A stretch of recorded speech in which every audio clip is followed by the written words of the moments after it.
Welcome back for another video. Today we're going to be talking about the best running back one-hit wonders of all time. And for this list, we're going to start with the infamous Peyton Hillis. Peyton Hillis was a highly touted recruit in high school and ended up primarily just playing fullback at the University of Oklahoma. He ended up being drafted in the 7th round of the 2008 draft by the Broncos, where he would end up winning the starting fullback job going into his rookie season. After injuries to other running backs, Hillis ended up being named the starting running back. He earned the Rookie of the Week and Ground Player of the Week in his third start. And at that point, fans start getting hopeful. This could be a guy. This could be the guy for the future. We got a little hidden gem. But that optimism was quickly dismissed when Hillis suffered a season-ending hamstring tear against the Chiefs, effectively ending his rookie season. After playing only fullback in 2009, Hillis was traded in 2010 offseason to the Browns in a trade that included Brady Quinn. He was a backup tight end and backup fullback until injuries forced him into a starting running back role once again. He took over in week 3, and in that week 3 game against the Ravens, Hillis had 144 rushing yards and 180 total yards, and then he went over 100 yards again in week 4. After the week 8 bye, he torched the Patriots defense for 184 rushing yards and 220 total yards. In week 12, he joined Marshall Faulk as the only other player to ever have 130 rushing yards, 3 rushing touchdowns, and 60 receiving yards in the same game. Now, this magical season from Peyton Hillis ended up being capped off by him being voted as the Madden 12 cover athlete, which would ultimately end up being his demise. The Madden curse, some people believe in curses, some people don't. I'm somebody who sometimes I do, and the Madden curse is one of them, especially early on. You think about there was like a 15-year stretch, it felt like, where every single year the Madden curse was hitting somebody. So do you blame what happened with Hillis's career on the Madden curse? Maybe. Ultimately, his career ended up just flaming out. He never had a season like that again. Dealt with injuries because of his playing style. So unfortunately, we only got one good season out of Peyton Hillis, but he got a Madden cover out of it. Somebody who didn't get a Madden cover but has a dance that will live in infamy in football forever is Ickey Woods. Younger football fans may not know who Ickey is, but pretty much everybody who knows anything about football or has played football knows about the Ickey Shuffle. And that was made famous when Ickey Woods was busy getting into the end zone a bunch. That was a dance that he did. It became known as the Ickey Shuffle. Ickey Woods played his college football at UNLV, where he ended up playing with Randall Cunningham, one of the best quarterbacks in NFL history. In his senior season at UNLV, he led the nation in rushing yards with 1,658 rushing yards, 6.4 yards per attempt, which is crazy. After his senior season, he was drafted 31st overall by the Bengals and became a star immediately.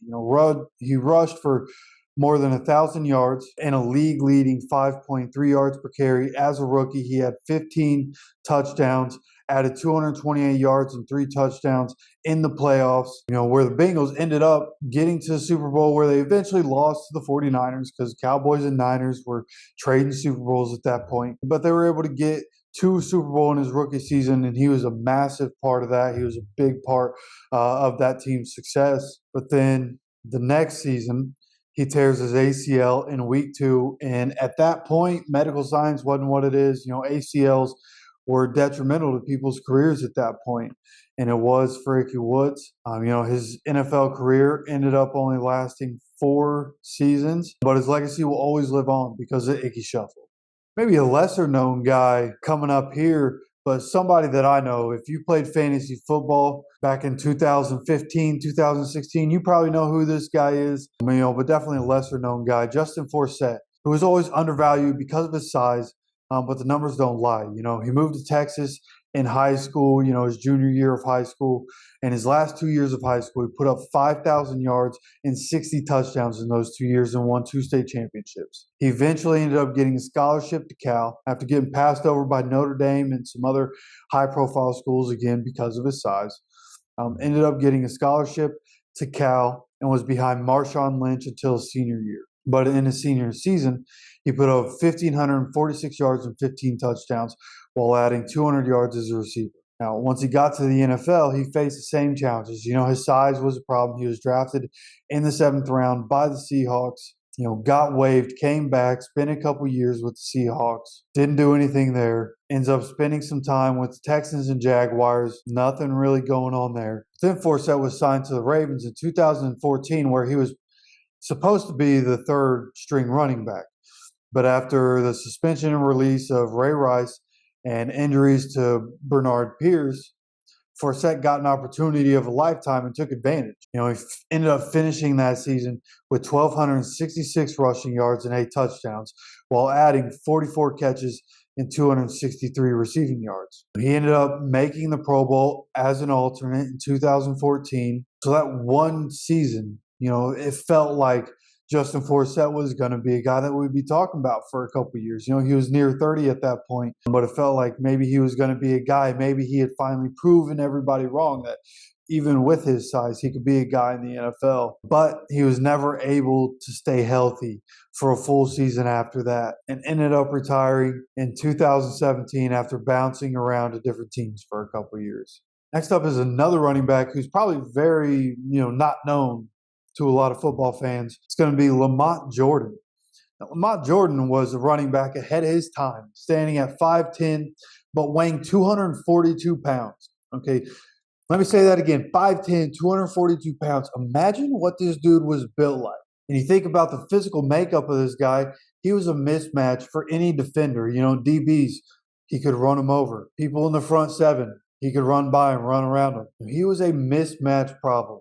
He went to college at Maryland, where he was a star. But his best season was his junior year, where he was named to All ACC first team and broke the single season rushing record for Maryland. But he ended up having a pretty lackluster senior season, which led to him being drafted in the second round at pick 49 overall. Now, Lamont Jordan's first 4 seasons, he was drafted by the Jets. They had Curtis Martin. Curtis Martin at the time was one of the best running backs in the league. So Jordan spent his first 4 seasons as a backup, didn't really see a whole lot of playing time, but enough playing time to put on film for another team to take a chance on him, which is why he ended up getting a 5-year, $27.5 million contract from the Raiders in 2005, and he looked the part in his first season in silver and black. He finished the season with 1,025 rushing yards and over 1,500 total yards, as he added 70 catches throughout the season. And he ended up only playing 14 games. So he had all those numbers in only 14 games. A huge part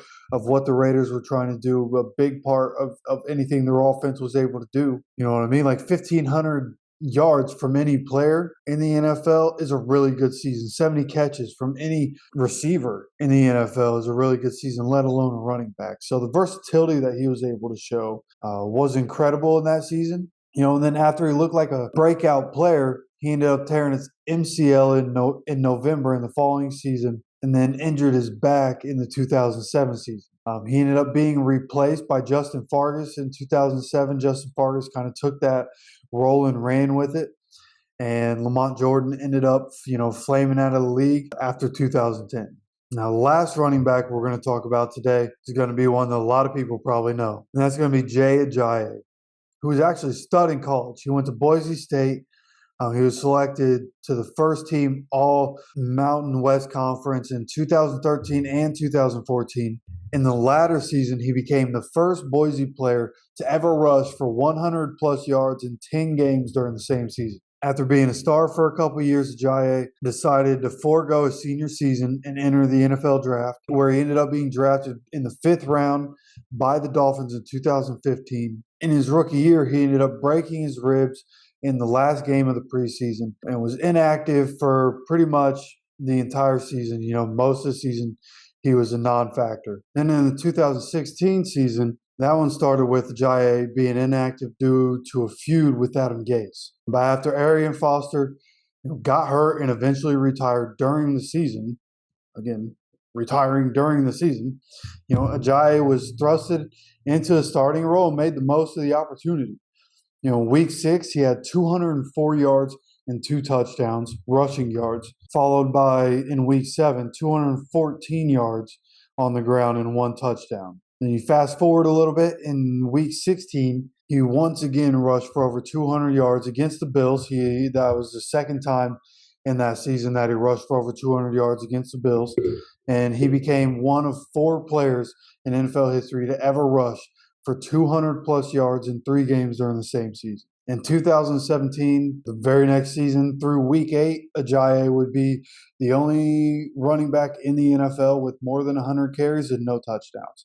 So things obviously weren't going well. They weren't going the same. That following year, he ended up being traded to the Eagles in the offseason, where he actually won a Super Bowl and was used as part of a committee. And he ended up, as this, late in the season for the Eagles. And in that playoff run, he was actually a pretty big part of that committee. In the Super Bowl, he had 57 rushing yards and a touchdown as the Eagles beat the Patriots. So, he ended up, it worked out for him in the end, but he was never as effective as that, 10-game stretch for the Dolphins after Arian Foster retired. After that Super Bowl, didn't really do anything, kind of stayed around as a backup for a little while in the NFL before officially retiring January 8th, 2022. That's going to do it for this list of one-hit wonders. If there are any one-hit wonders you know of, you let me know down in the comments and let's talk about it. Don't forget to subscribe and keep coming back every day for more off-season content, and we'll see you for the next video.